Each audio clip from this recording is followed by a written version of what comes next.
Hello everyone, you're welcome back to my YouTube channel eLearn Test Skills. My name is Emmanuel and my job is to help you simplify programming so that you can start building your dream project as soon as possible. In today's tutorial, we're going to go a little deeper into Django and Django REST framework. So in the last tutorial, we built a post endpoint where you are able to create a model, serializer, API view, and URL. So in today's tutorial, I'm going to teach you how to switch it up a little bit to reconfigure your Django project to use PostgreSQL database. And then we'll go further to also talk about object-relational mapper, ORM, of Django and how you can actually use relationship in Django. All right, so without further ado, let's get into the video.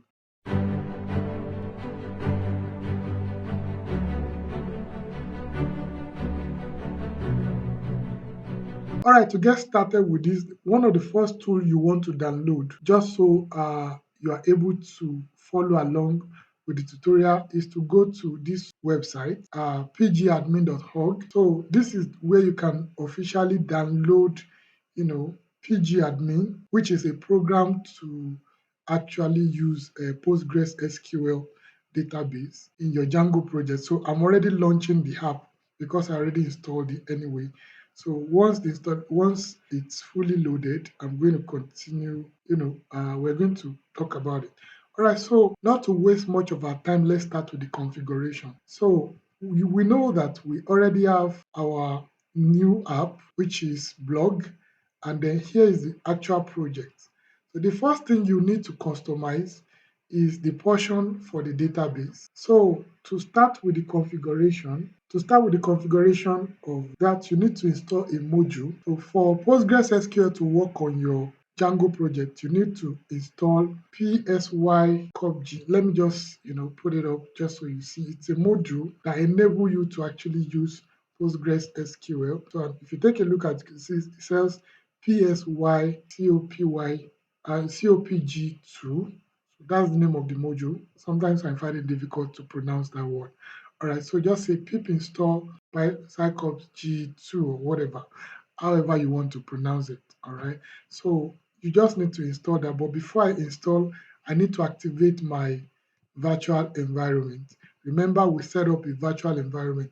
And just to add a little flavor to what is going on with the virtual environment, if you look at the VM, it has a script file and also has the activate file. You can see there are a couple of things in the activate file. All right, so that's exactly what we are doing. So I'm going to say VM slash scripts slash activate. Okay, so I already cd into the DRF data, and you can see we now have manage.py now. We also have the VM file. Sorry, VM folder. So I can say VM now scripts activate. All right, so now I've activated my virtual environment. Now I can pip install psy-copg2. So once I click enter, it's going to install that module. The module is successfully installed. I can also, one of those things I can also do here is to pip freeze a requirement.txt file, just so we can see all the modules we have installed so far. I can say pip freeze requirement.txt. You can call this any name, but normal convention is to use requirement.txt. So in the requirement.txt, we're just going to have all the modules we are using. We're using Django 4.2, core header, Django REST framework, psy-copg, which is the one we just installed now. This other additional module just come, even though we didn't actually install them ourselves. So now once that is done, let's start with the actual configuration. So the first thing you want to change after the word backend is to change SQLite, because when you are using SQLite, actually, Django actually created a DB SQLite3 database. So this is actually the file. It's not supposed to be readable. So but you can use some kind of plugin or some kind of extension to make them show within VS Code.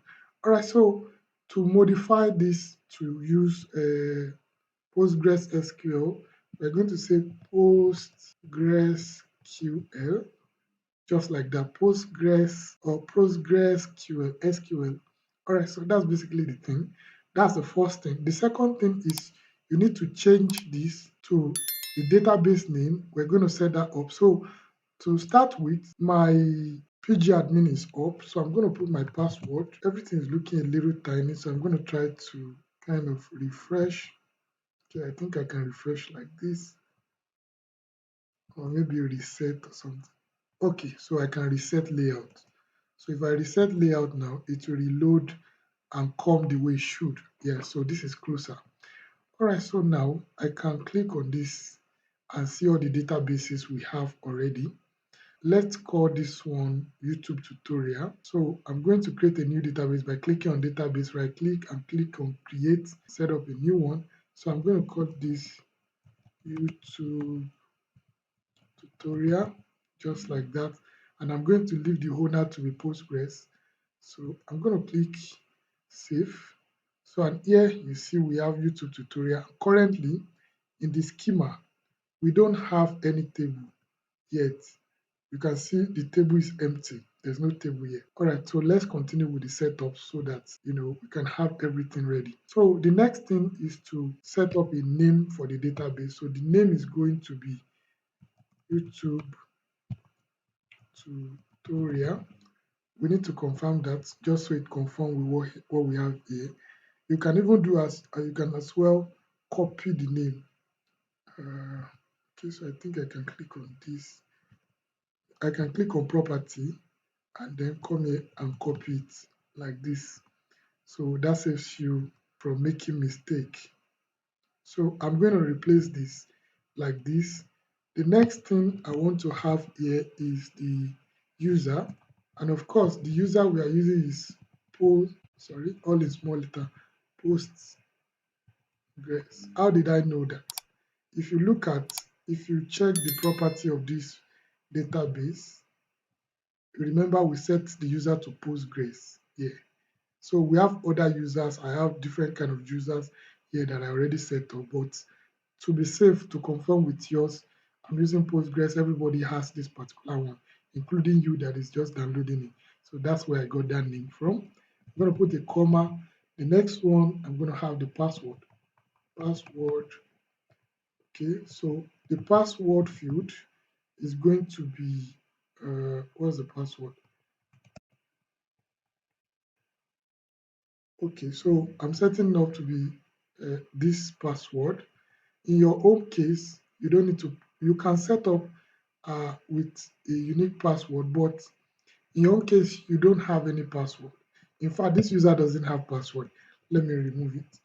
All right, so the next one is the host, which is obviously going to be localhost. So, all right, I'm going to put full colon here and put this to be local host. And the port, the general port for Postgres is 5432 rather, 5432. Of course, port is usually in thousands. So that will be that for the setup. So to confirm if this is really working, you can say Python manage.py make migrations. All right, we already made migration in the last. Okay, so I think we're having a problem here. He said, so I didn't supply password. So I think I'm actually using password in my own case. I'm going to do the same thing here. So it says no change detected. So if you look at this now, if you want to know what password you are using, you can check the definition for check the security, privileges, advanced, right? So I'm actually using password in my own user because if you check the user now, I actually have different users. All of my users are here. This is the Postgres user. Down here, I can right click on it and check the property. And that's exactly what we are checking the other time. The definition of the user, the privileges, he can log in, is a super user, can create roles, create database, all of those things, membership, parameters, security, SQL. So basically, when you are creating the user, it will request for, let me just create a new user just so you see what I'm talking about. Let's assume now that I want to create a new user. I can create a user like this. Let's give it a name. Let's say YouTube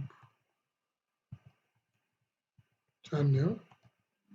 So YouTube channel is a user now, and let's check out the definition. So I can set a password now.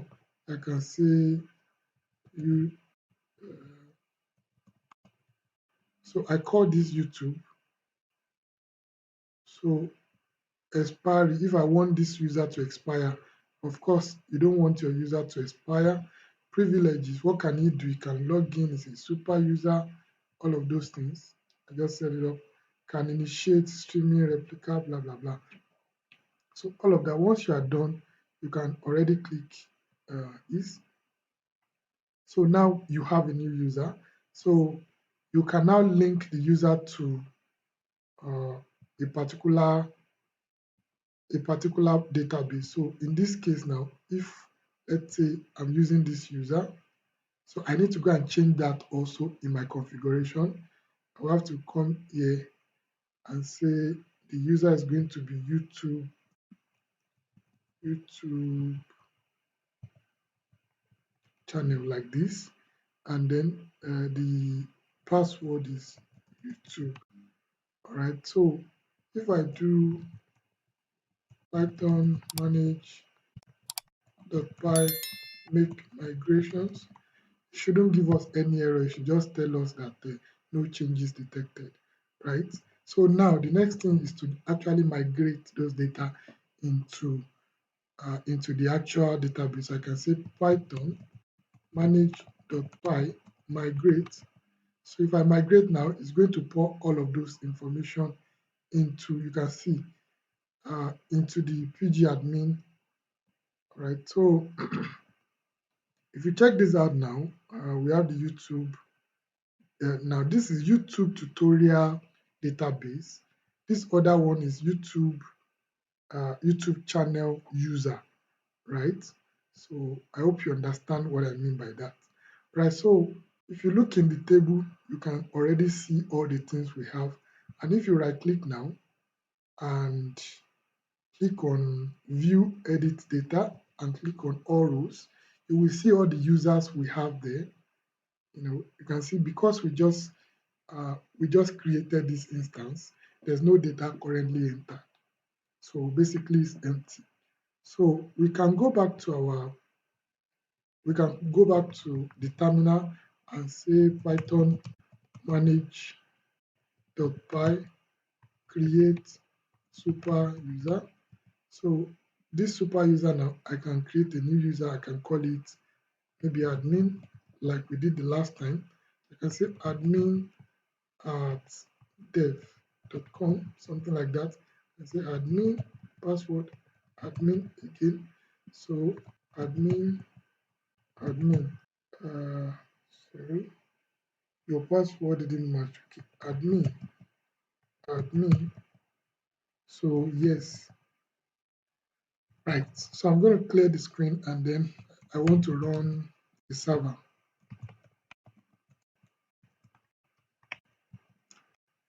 All right, so the server is running on port 8000, so I can hot click now, and then we have our live server running like this.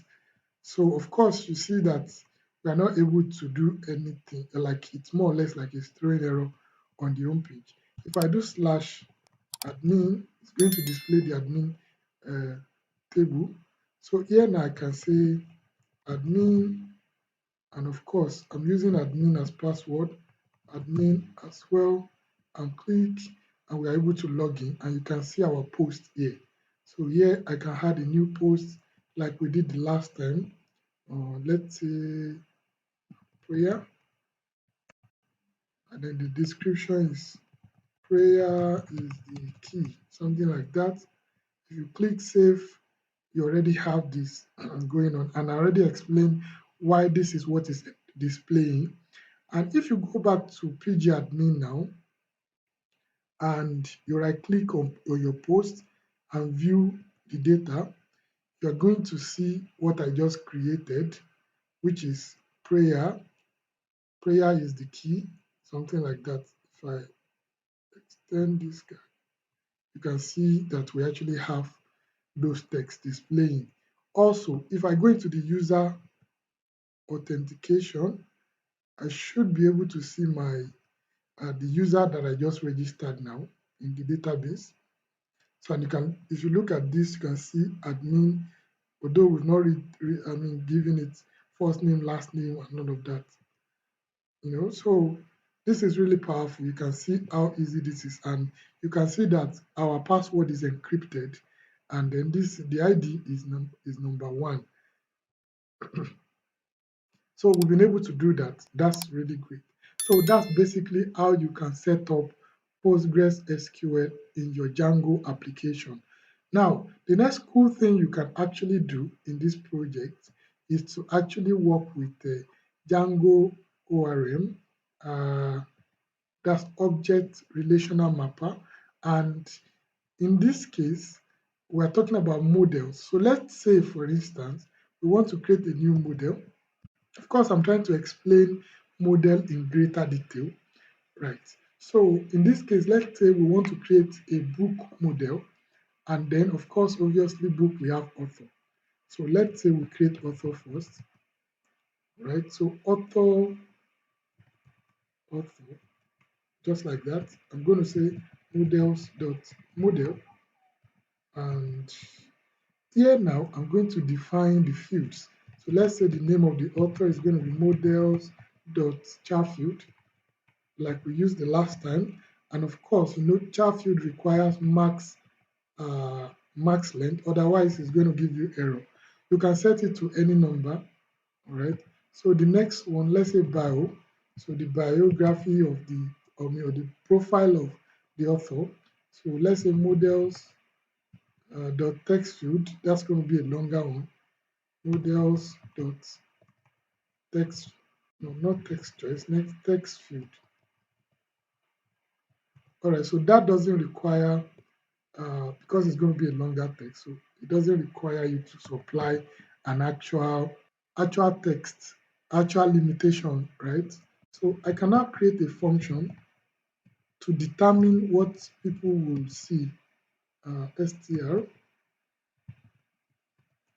self. So I call this function is actually a method, so I can return the name of the author. So self.name, just like that.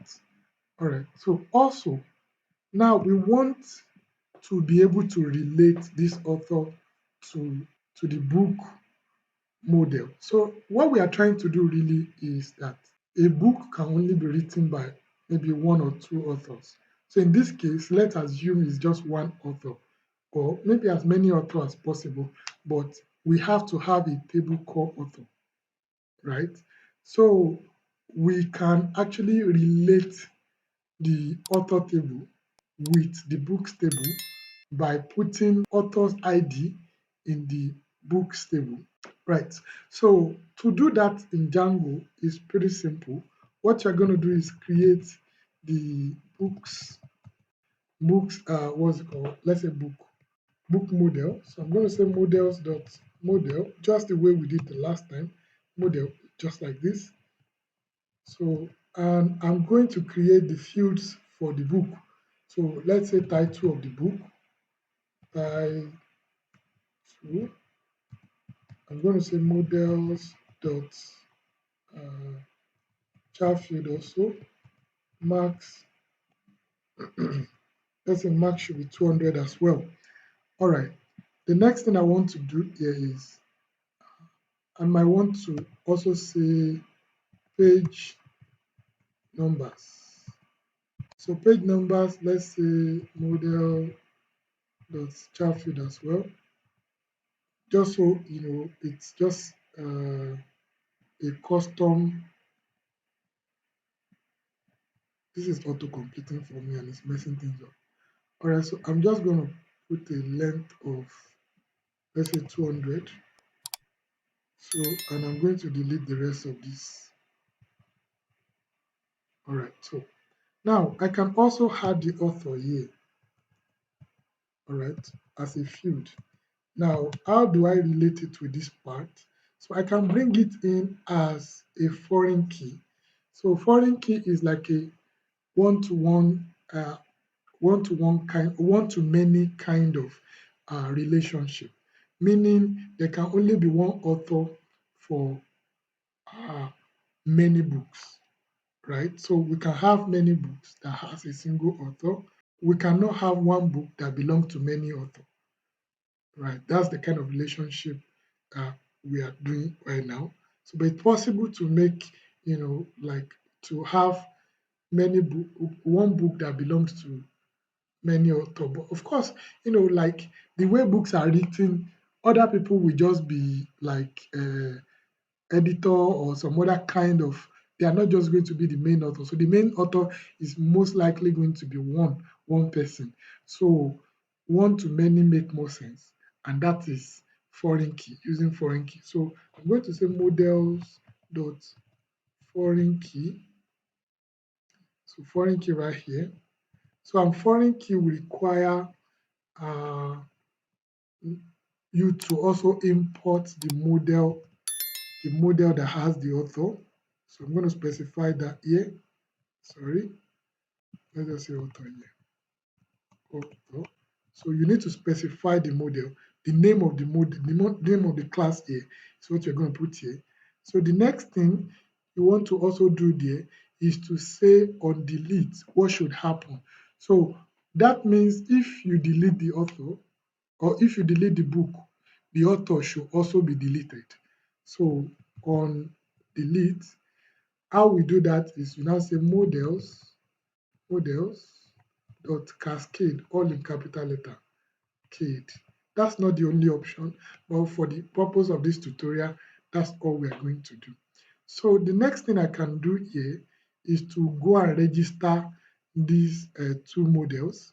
I can go and register these two models in the admin. The reason for that is if you go to our Django admin now, you will see that both of these books do not show up here. It's just the blog. There's no books here and the author. So for us to make that happen in our code, we can go to admin here. So in the admin, I'm going to import author, and I'm going to also import the book. Right.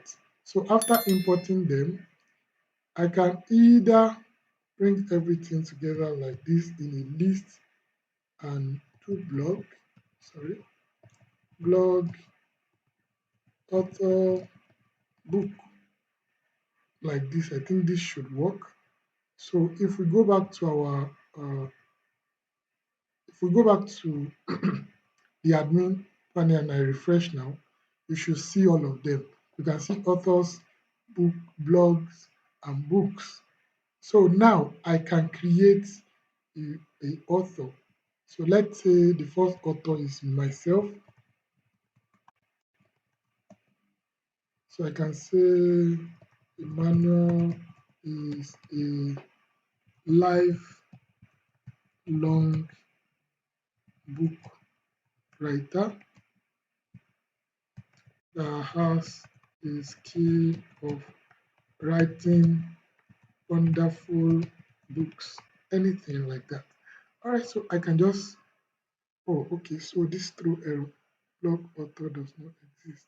Oh, all right, so now what happened now is that even though we've registered it and all, what I forgot to do is when you create a new model, just like this, you need to make migration and then migrate. That way, it will be registered into the database. Otherwise, the database will not know, will not be aware of this model. That's the problem we are having currently. So I'm going to terminate our server and say Python manage.py make migrations. So I just created the migration for both author and books, right? So, and if you check in the migration folder here, you will see that both of them now exist. You can see we have the author, we have the book, right? So the next thing to apply the migration for it to get into the database, you need to say Python manage.py migrate.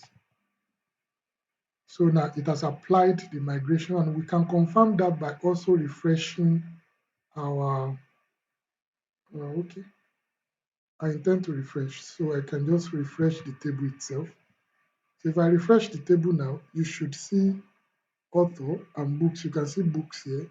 You can see author here. So, and if we go to our uh, admin dashboard and I refresh that as well, I terminated the server and I forgot to start it back. So our server should be running before you can access that page back. All right, so if you look at this and I refresh now, we're going to have access to the to the admin dashboard. So here now I can add a new author. So let's put my name, wonderful author, something like that. I can click on and it's created. You can see my name is displayed. So I can also create a book and I can select the author, which author I want to assign to this book. So if I click on this, this author is assigned to this book, and I can, what's the book title? Let's say how to become a backend engineer in 2023. Let's just say number of pages, let's say 12 pages. All right. If I click on this, now we have a book that has, author Emmanuel. So basically, that's how to create that. I hope this tutorial has helped you in many ways to understand the way relationship works. So in the coming tutorials, I'm going to dive deeper by talking about, the different kind of relationship we can have in Django. Of course, we can have many to many, one to many, many to one, and all of those kind of architecture. And all of these things are very wonderful to use, uh, depending on how big and complicated your application is going to be. So, and of course, in the next tutorial, we are going to finish this we're going to finish this up by creating serializer for the author and the books, and by also going further to create views for them. And of course, I also forgot to test the list endpoint of our API in the last tutorial. I can just copy this, edit it. So I think we have a blog like this. So we also have blog lists, blog slash blog list. I think this, yeah, so you can see we only have one blog currently. So you can see the ID is one and all of that. If I want to create another blog, I need to write some JSON file and all of those cool stuff. So that's that about that. So this is everything I want to share in this video. I've talked about how to change the database type that you are using to PostgreSQL, how to set it up yourself, and how to understand the ORM, the object relational mapper. So, and of course, the whole idea is when you create a model, like a template for your table in your database, you need to make migration. You also need to migrate. So uh, migrate command is the one that will apply the make migration to the database in the actual sense. And that's the whole ecosystem. That's how we work in Django and Django REST framework. So please subscribe to my channel, like my video, and share with more people so that more people just like you can learn to code within a small time. Thank you so much for watching, and see you in the next one.